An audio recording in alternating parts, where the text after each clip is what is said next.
All right, advanced placement in chemistry. These are the solutions for the day 79 assignment. The due date was today, January 8th, Wednesday, but I pushed it back. You can turn it in just by the end of the week, Saturday, so that I can get it back to you by early next week. Okay, so first question, what is kinetics? Kinetics is the study of how fast a reaction takes place, the rate of a reaction.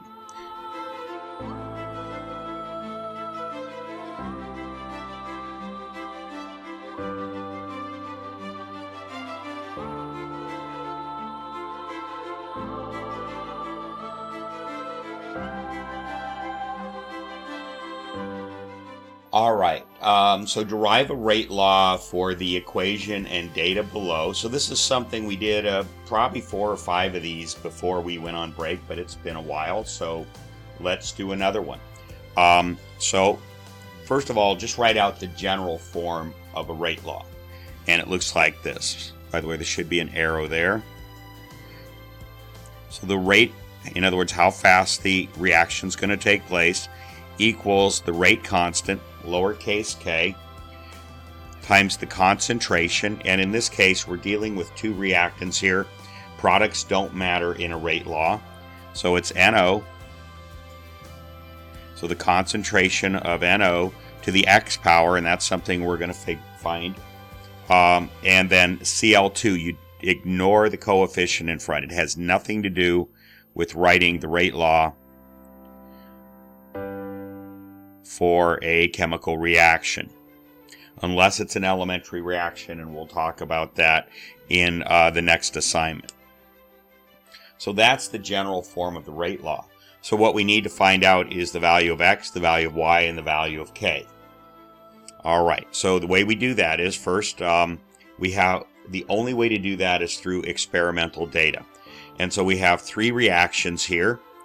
And what we want to do is, what each of them shows is a concentration of NO, a concentration of Cl, and then the rate that that reaction ran with those particular concentrations. So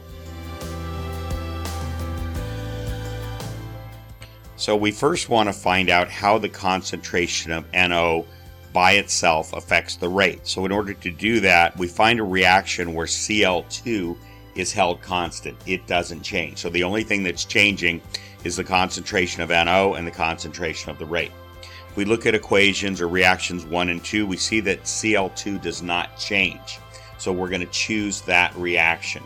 So to find x, we'll do that over here. Trying to find x. We take the ratio of the concentrations of NO, and it's always advisable to put the biggest one on the top, although you don't have to do that. So we take the ratio of the concentration in reaction 2 over the concentration in reaction 1, and that gives us 2. And now for the rate,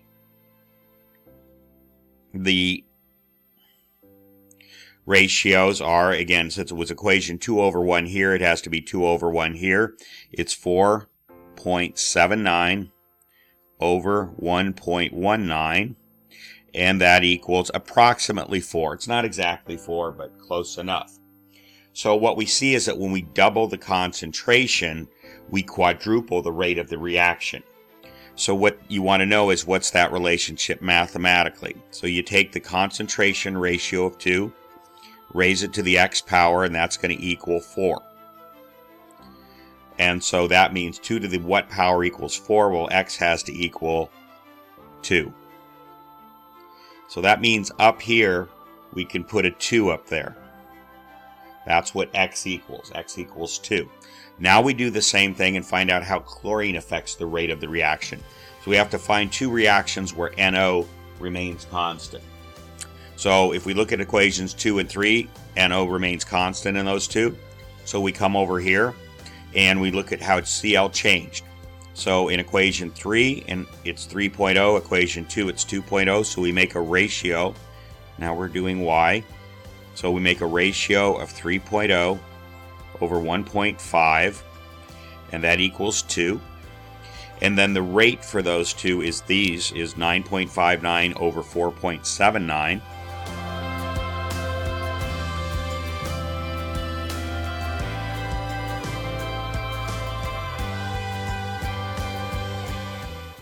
and that's going to equal approximately 2. Not exactly, but close enough. So we say, what do we have to raise 2? What power do we have to raise 2 to get 2? And that's going to be the value of y. So it's 2 to the first power equals 2, so y equals 1. So we come back up here, and that means our exponent above for the y is going to be 1. All right, now we want to find k. We know the 2, we know the 1. We also know concentrations for these various reactions and the rates. So what we do is we simply pick any one of the 3 reactions. You get to choose whichever one. No matter which one you choose, you should come out with the same value of k. So we're going to go ahead and pick equation 1. So it has a rate of 1.19. So I'm simply going to substitute everything that I know into this general equation up here. So rate is 1.19 equals k, that's what we're trying to find, times the concentration of NO, and in reaction 1, there it is, it's 0.25. And we know that we raise that to the second power, it's what we just calculated for the value of x, times the concentration of Cl, which is 1.5, and we raise that to the power of y, which we calculated to be 1. So at this point, it just becomes a basic algebra problem.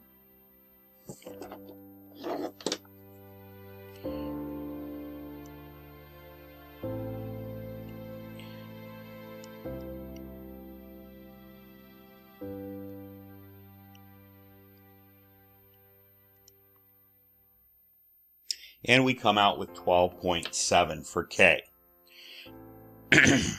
So that means our final rate law, and I'm going to draw it down here where I have some space, it's going to be rate.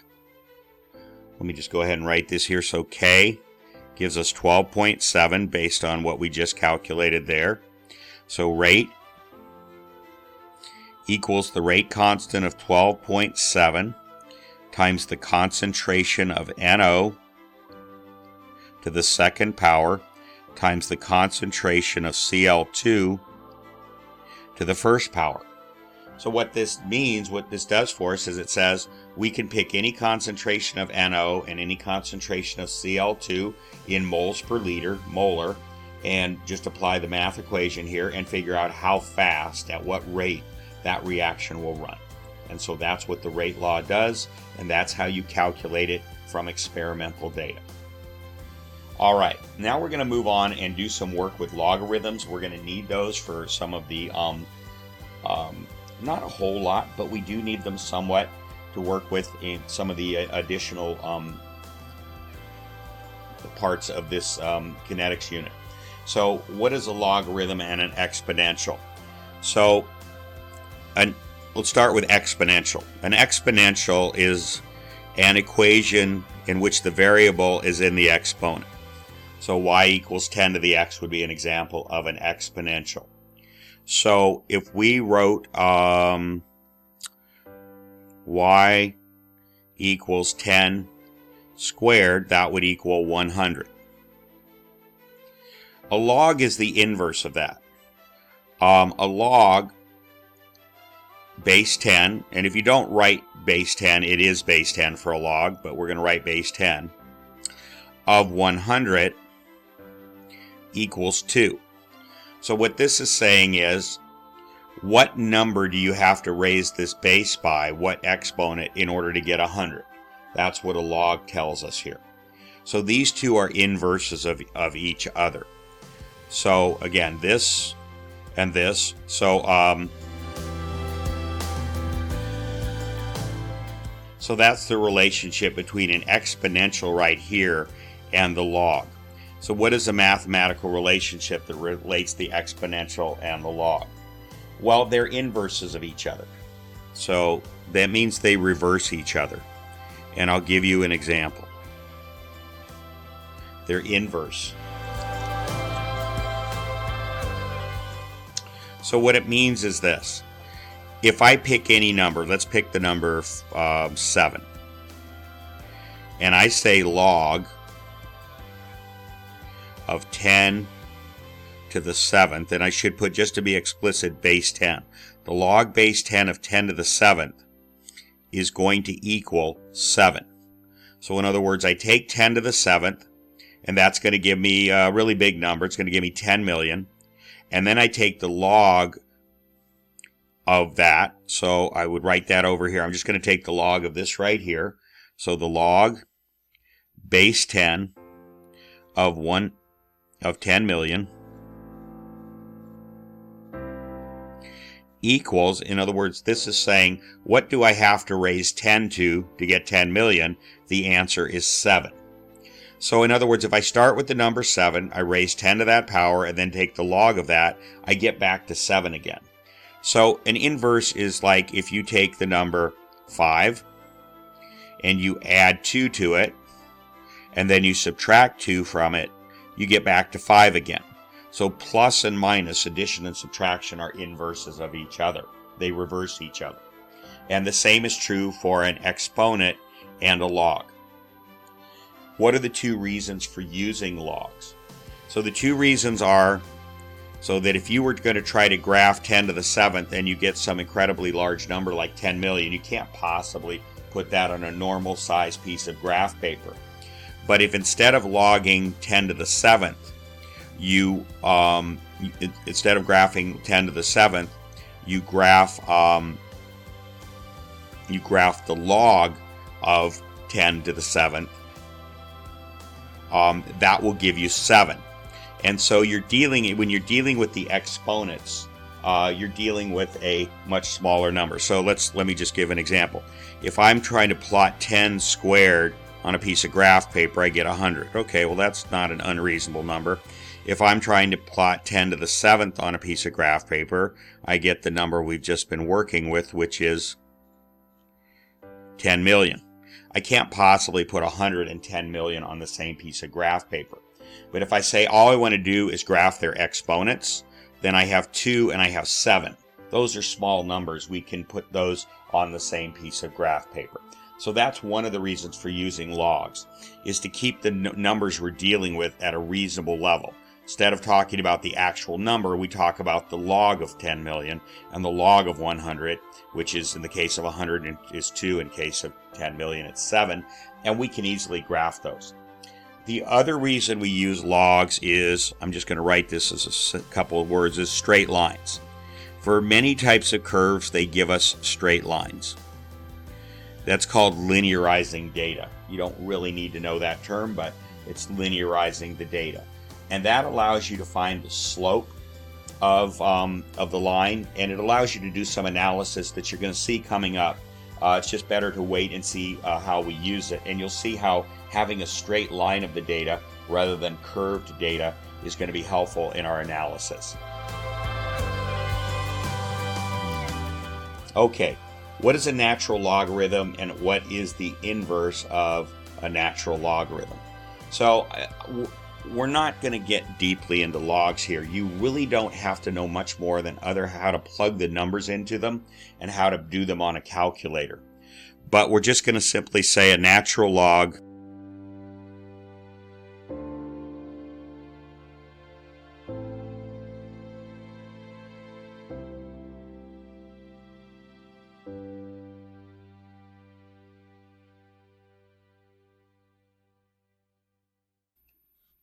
Okay, so a natural log appears in many physics and chemistry situations in nature. That's why it's called a natural log, and it's designated as ln. What is the inverse of ln? So if the natural log of some number x is ln of x, the inverse is e to the x. E is a number, it's a special number, kind of like pi, that equals about 2.71. It's called Euler's number. And again, it's just one of those numbers like pi that when you get into studying this in depth, you'll understand where that number comes from. But for right now, we're just going to suffice to say that e is not a variable. It is a specific number, 2.71. So express the natural logarithm of x in terms of the standard logarithm. So the way you would do that is the natural log of x would be written in with a standard log as log base e, that's base 2.71 of x. So those two are the same thing. Using the number 2, show that natural log and e to the x are inverse in both directions. So this is an operation you're going to need to do in solving some of these problems, and once you've done it a couple times, it's not very hard or very tricky. But we're going to start with the number 2. So here's our starting number, and we're going to take the natural log of 2.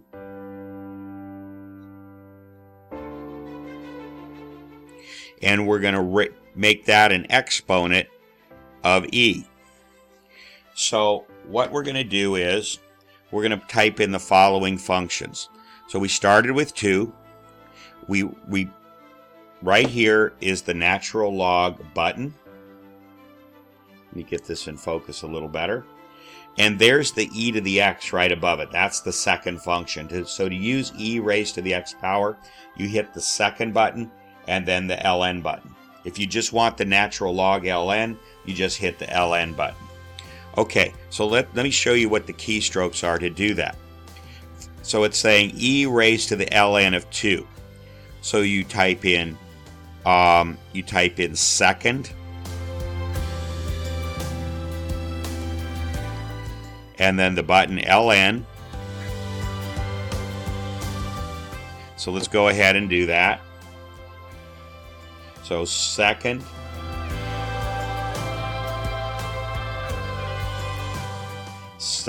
ln, and it gives us this. It gives us e raised to the power of, and then it gives us an opening parenthesis.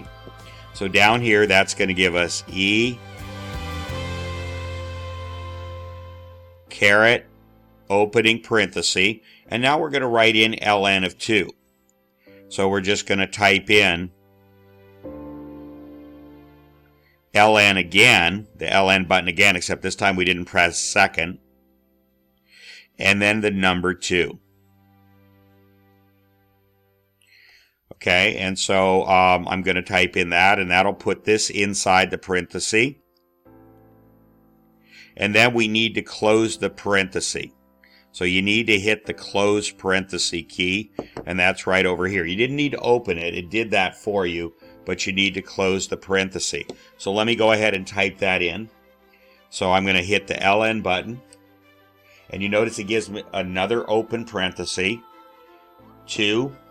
Now you have to close both parentheses or you'll get a syntax error. So I close the first parenthesis and the second parenthesis. So now what I've said is e raised to the power ln of 2, and if I hit equals, that gives us 2. So we started with 2 and we ended with 2. So what did we do? We put 2 into both of those functions, which are reverses of each other, just like plus and minus reverse each other, and we came out with the same number. So these two are inverses of each other.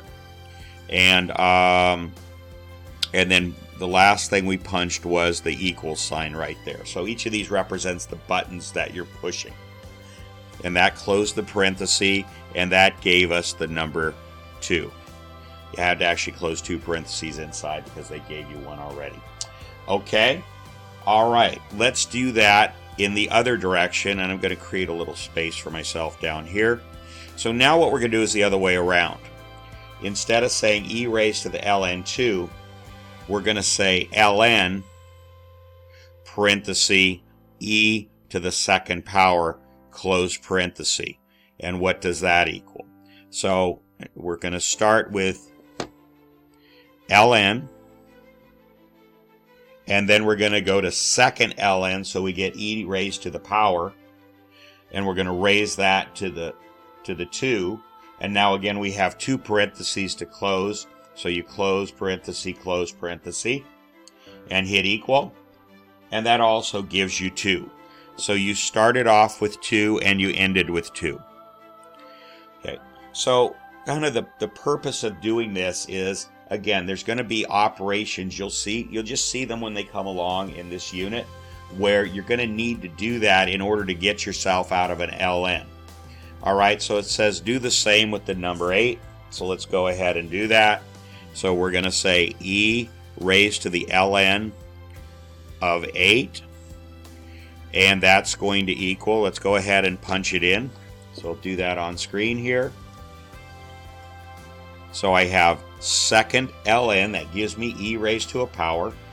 Now I hit ln again, I put an 8 in there, and I close both parentheses, and that comes out with 8. So it undoes, they reverse each other. You start off with 8, you ended with 8. And then the other way we can do that is ln, parenthesis e to the 8th power. And that's also going to equal 8 when you punch that in, so we'll do that. So there's ln. Second ln gives me e to the raised to a power of 8. Close both parentheses and hit equals. Okay, and that gives you 8. Let me show you an example here where you would use this. Let's say I have an equation of natural log of x plus 2 equals 6. Just making up an equation here. So how would you solve that? There's what you're trying to solve for. You're trying to solve for x, but it's stuck inside of this parentheses and inside of this natural log. So how do you deal with that? Well, very simply, you do this. You make both of these exponents of e. So you do the following. Get up where you can see this. So it becomes e raised to the ln of x plus 2 equals e raised to the 6th. So I simply made both of these into exponents of e. Anything you do to one side of a math equation, you can do to the other side. So if I come over here, the e and the ln reverse each other, so I just end up with x plus 2. So that's how I got outside of this ln. I got rid of that ln. Then on this side, it's just simply a math operation. Second ln is e raised to the, and I want to raise it to the 6th power there. Close the parenthesis, and I get 403.4.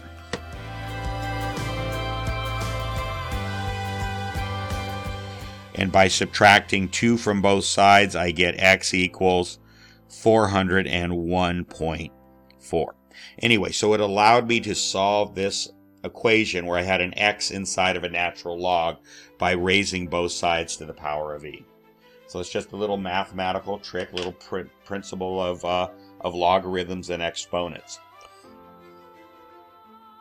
Okay, now moving on to the next page. A couple more properties of logs. This is something you learned in math once upon a time, whether you remembered it or not. What's an alternate way to write natural log of a times b? And that would be natural log of a plus natural log of b. Again, this is a principle that will come in that you can use sometimes in kinetics problems. What's an alternate way to write natural log of a divided by b? And that's going to be natural log of a minus natural log of b. Okay, that's all you need to know. There's other principles of logarithms and exponents, but you don't need to know them. We're not here to teach math. We're here to just give you enough that if you understand these principles, you can handle the kinetics problems that we're going to give you. Okay, write the equation for a first-order integrated rate law and identify, explain each of the variables. So the way you would write that is an integrated rate law of the first order is rate equals k, and if we just assume one reactant, and that wasn't stated in the question here, but we're going to assume it's just a single reactant A, so it's raised to the first power. That makes that first order. The way you would write that as a first order integrated rate law, what an integrated rate law does is it incorporates time. That's actually the next question. So let me go ahead and write it. So the way you would do this, and you don't need to understand the math to derive this. Maybe when you take calculus someday you can do that, but you don't need to do it here. You just need to know the equation. And they actually do give it to you on the advanced placement exam formula sheet, so it's not even something you have to memorize. But it's equal to the natural log of the concentration of A times negative K, negative rate law, times time. So this is going to be the answer to the next question. And that's going to be plus the natural log of the initial concentration. And the way you designate initial concentration is with a little zero. What the little zero means is when time equals 0. When you just started your stopwatch timing the reaction, the time is 0, so A naught or A0 means the initial concentration. And that's it. And again, the math that it takes to get you from here to here is irrelevant. You don't have to understand it. Just know how to plug numbers into these equations. So number 13, what is the difference between the standard rate law, this one up here, and the first order integrated rate law? And the answer is, as you can see, is the first order integrated rate law incorporates time.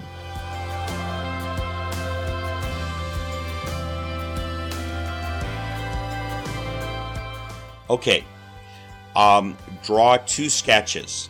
Sketch the graph of concentration versus time for a first order reaction, and sketch a graph of natural log of the concentration versus time for a first order reaction. What is the advantage of the second sketch, and what does the slope of the second sketch represent? So I didn't give you a lot of room to do it here. You can do it anywhere you find some space. Do it up here. So up here we're going to write first order, and it's a sketch. What that means is I'm not asking you to plot actual numbers. I just want you to see the general shape. So for a first order reaction, if this is the concentration A and this is time, then it produces a curve for the reactants, which are going to be decreasing as time goes on. Your reactants are being used up in the chemical reaction, so it does this. It's just simply a curve like that. The steeper the curve, we've said this a number of times in class, the faster the reaction is running. So that means when the concentration is up here, when it's higher, the reaction will run faster. It's a steeper line.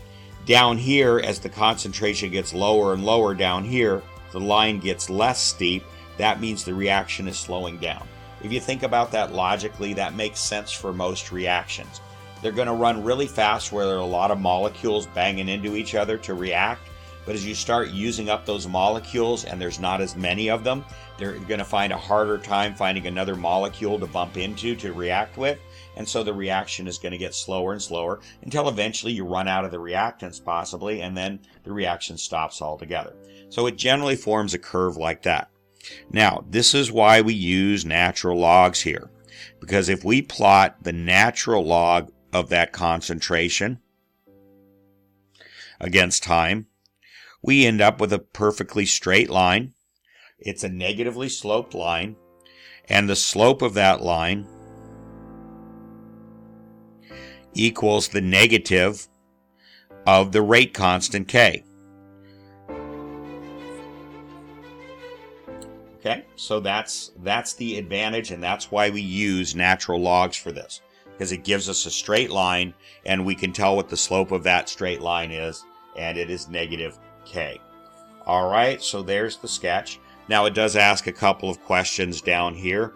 What is the advantage of the second sketch? Well, we said it produces the second sketch.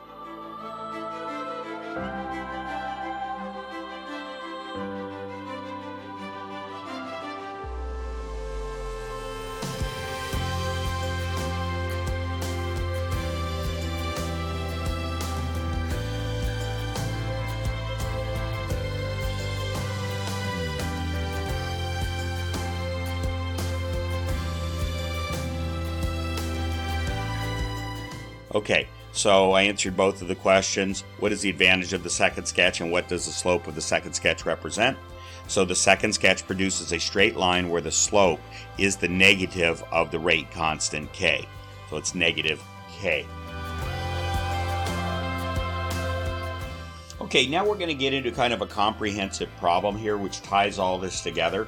This is kind of a sophisticated problem. Sophisticated doesn't mean that it's harder. It just means it has more words. It looks a little more complicated. But what you'll realize, it boils down to just the principles that we've been talking about, plus a couple that take it a step further. So let's go ahead and read this. And this is the same one, by the way, that's on the video, roughly, I want to say roughly slides 50 to 60, somewhere in there on the video. So go and watch the video. It's under day 71 or 7. It's under either day 79 or 81. I'm going to actually put it in both locations. So you can find the videos, and those are the instructional videos, the lecture video for the entire kinetics unit. Okay, so let's read this, and as I say, this problem is solved there, but let's go ahead and solve it together here. The decomposition of SO2Cl2 produces SO2 and Cl2, so that's a decomposition reaction. One thing is breaking into two. At a certain temperature, so they're just saying by those words that the temperature is not going to change, because if the temperature changes, then the rate constant changes, and that messes up the whole problem. So you have to hold the temperature constant for these kinetics problems. So at a certain temperature, the concentration of SO2Cl2 was monitored as a function of time. A plot of the natural log of SO2Cl2 versus time in seconds produced a linear straight line. So right there, that's a clue to one of the questions. You got a straight line when you plotted the natural log versus time in seconds. The plot with a straight line plot with a slope-intercept equation of y equals negative 0.000310x minus 2.14. So the first question is, what is the order of the reaction? And if you remember from our graph up here at the top, if you plot the natural log of the concentration against time, and it gives you a straight line with a negative slope, that means it's a first order reaction. That's the characteristic of a first order reaction. So since they said that's exactly what they did down here, they plotted the natural log of this versus time, and you can see you have a negative slope there with that negative sign, then that means it's a first order reaction. So you can just write first order. Why? And go ahead and explain it, articulate it in words. Okay?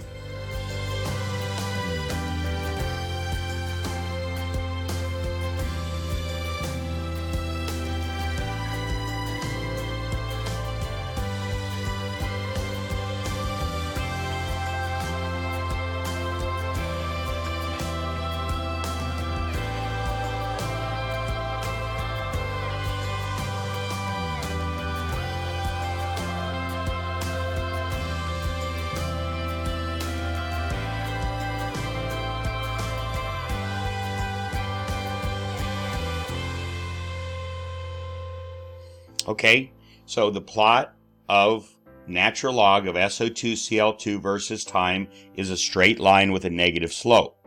This is characteristic of a first order reaction. Okay, what is the rate constant? So we said the rate constant was this right here. It was the slope of that line is the rate constant. It's not with the negative sign though. Rate constants are always positive, so include that as part of your explanation to be sure you're clear on that point.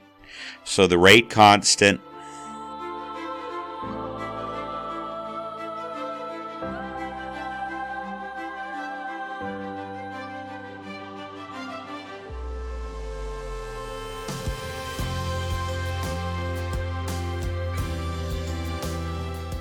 Okay, so the rate constant K is 0.000310.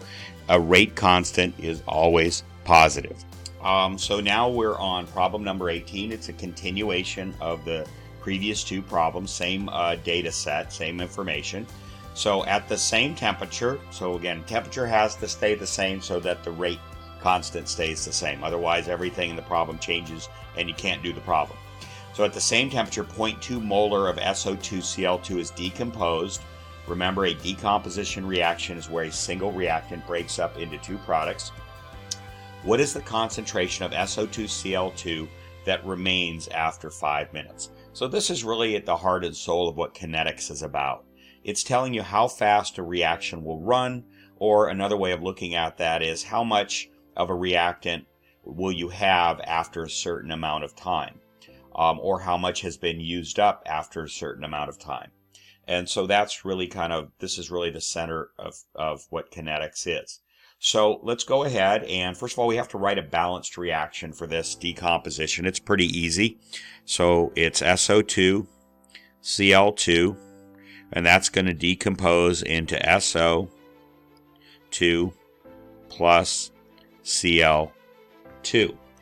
And that's a balanced reaction, as you can see. So the coefficients for everything are 1, and that makes the stoichiometry at the end a little bit easier. So now what we're going to do is go ahead and write our integrated rate law for this, because we're trying to find out two concentrations between two different time intervals, or over a time interval of 5 minutes. So we have two different times, two different concentrations. So this is an integrated rate law problem. And we've already determined on the previous questions that it's first order. So we're going to use the following equation.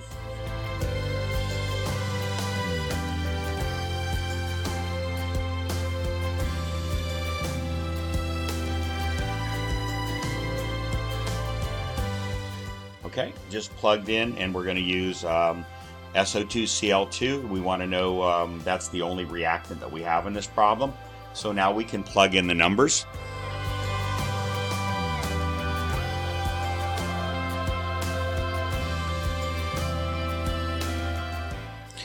And our rate law for this is this number that we established on the previous page. We don't need to put units of measure in this, because we know we're going to come out eventually with a concentration. The time is 300 seconds. And by the way, when you're putting numbers in, you got to use parentheses, not square brackets, or it will give you a syntax error. We found that out in class. Okay, and then the initial concentration is this.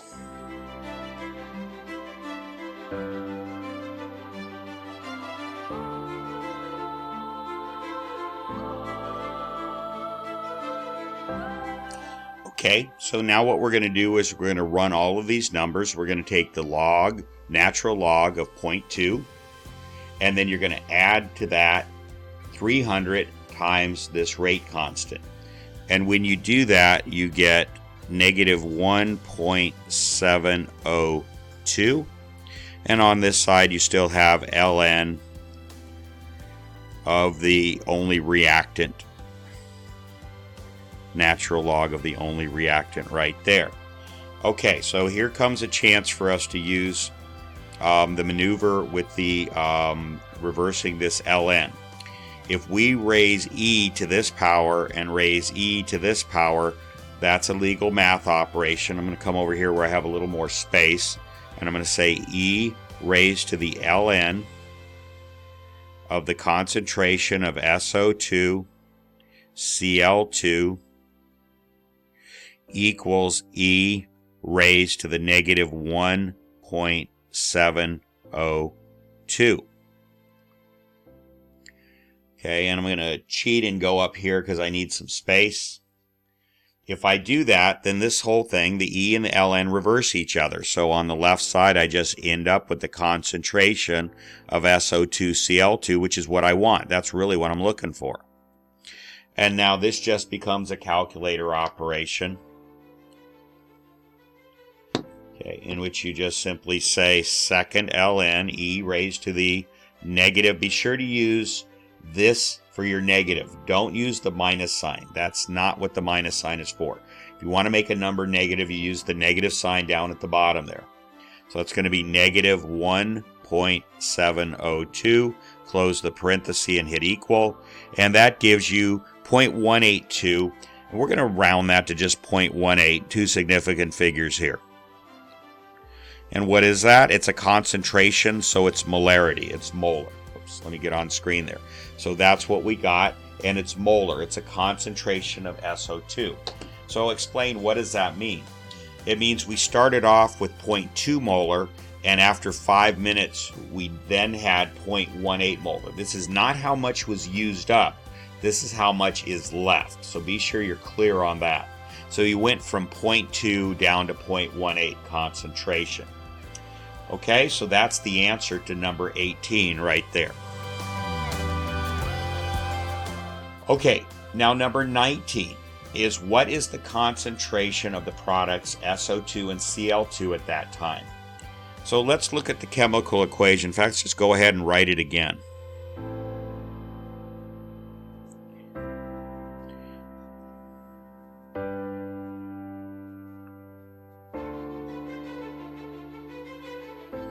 So what it's saying is that for every mole or molar, and you can really use them interchangeably here, because if you just assume, let's just assume we're doing everything in 1 liter of water, and the 1 liter of water doesn't change, it's always 1 liter. Then whether you're talking about molar or moles, it's all the same thing. So if we assume that we're dealing with 1 liter of water, then 0.18 molar is 0.18 moles. Again, you can just make that assumption just to simplify your life and figuring out these numbers. So what this is saying is that for every 1 mole of SO2Cl2 that we use up, that the reactant that's used, we get out of that 1 mole of SO2 and 1 mole of CO2. And that really makes sense in this equation. Okay, all you're doing is breaking this into 2 different pieces. So for every 1 mole we use up here, we get 1 mole of SO2, 1 mole of CO2. If we reacted 5 moles of SO2Cl2, we'd end up with 5 moles of SO2 and 5 moles of CO2, and so on and so forth. Well, what it's saying is that we started with 0.2 and we ended up with 0.18 of this. So let's go ahead and just do that subtraction problem. 0.2 molar, or again, you can just think of it as moles because that's usually what we think of with a chemical reaction here, minus 0.18. I'll put an O there just to fill in the space. So this is the starting or initial concentration. That was the A0 or the concentration 0, starting concentration. And this is the final concentration. It's not really final. We just stopped at 5 minutes. We were just interested in 5 minutes. And so the amount used,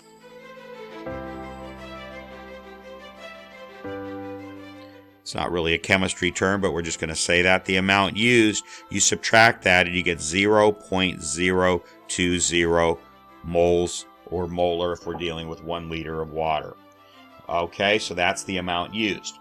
So if we used up 0.02 molar of this, that means, and it's a 1-to-1 relationship, so if this is 0.02, then this is 0.02 that was produced. And 0.02 of this was also produced.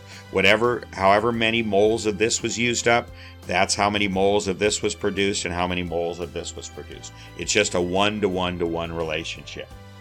Okay, and so that's the answer to that. That's the concentrations of the products SO2 and Cl2 after that 5-minute period. So you can see this probably looked very difficult at the beginning, and if you practice a few of these, they're not that hard. Fortunately, we're not going to get a lot of time to practice a lot of these during this semester, but you have 3 months after you're out of this class, and if you come to some of the trainings and what I put up online, you'll have a lot of chance to practice these. Okay, all right. Let's keep going. Number 20. What is the half-life formula for a first-order reaction? Does it apply to zeroth or second-order equations, or equations should be reactions? Okay, so the formula T, the half-life, the way you write that is T sub 1/2, and that equals, and it's always the same number, 0.693 over the rate constant. That's always true. So it doesn't matter what the concentration is in a first-order reaction. The half-life is always going to be the same. In other words, it's always going to take the same amount of time for half of whatever is remaining of that substance to be used up. Doesn't matter whether you have 10 molar or 1 molar, it doesn't matter. It's going to be the same amount of time. Okay, does that equation apply to zeroth or second order equations? No. It only applies to first order equations. These two Second order definitely is dependent on what the concentration is. That'll determine the half-life. It has a different formula, and I didn't get into that in this assignment here. Okay, what is the half-life of a reaction with K equals, and I should have said specifically a first order reaction. Otherwise, the formula we're going to use doesn't apply. With K equals 2.1 times 10 to the minus 4. So just go ahead and write the formula. T 1/2 equals 0.693 divided by 2.1 times 10 to the minus 4. So again, don't mess up the math on this when you mix scientific notation and non-scientific notation numbers. So what you do is you simply divide 0.693 by 2.1. Forget about the 10 to the minus 4 for right now. 0.693, do that on the screen, divided by 2.1. And that's going to give us 0.33. Now, if you have a 10, anything to a power to an exponent on the bottom of a fraction, you can simply put it up on the top by changing the sign on the exponent. So that's going to be times 10 to the 4th. Okay, and of course, in scientific notation, ideally we like the coefficient to be a number between 1 and 10. So we move this over to here. So we make the coefficient bigger. It goes from 0.33 to 3.3. That's making it bigger. So we offset that by making this smaller. And when it's a number that small, if you want, you don't have to convert to a regular number, but you can. That would be 3,300 seconds. So either one of those is fine. Okay, and if it asks you for minutes or hours, then you make that conversion. Okay, what is the value of K for a reaction with a half-life of 2,500 seconds? And again, I should put first order reaction. So same formula. Always write out your formulas, and then things like 0.693 will be memorized. They do give you that formula on the AP formula sheet, however, but just write out the formulas every time. By the way, it is a lowercase k when we're dealing with kinetics. When we get into equilibriums in the next few days, it's not going to be the same. Okay, so it's giving us this number right here. So what we do, we can just do the algebra first and solve for k. I trust that you know how to do that. You multiply both sides by k and divide both sides by t 1/2, and what you end up with is this.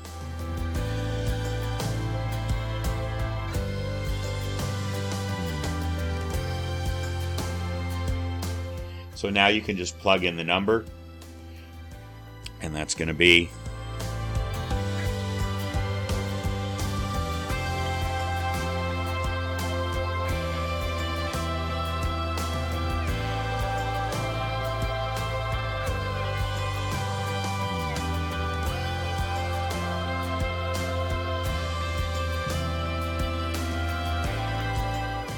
and just go ahead and do the math on that.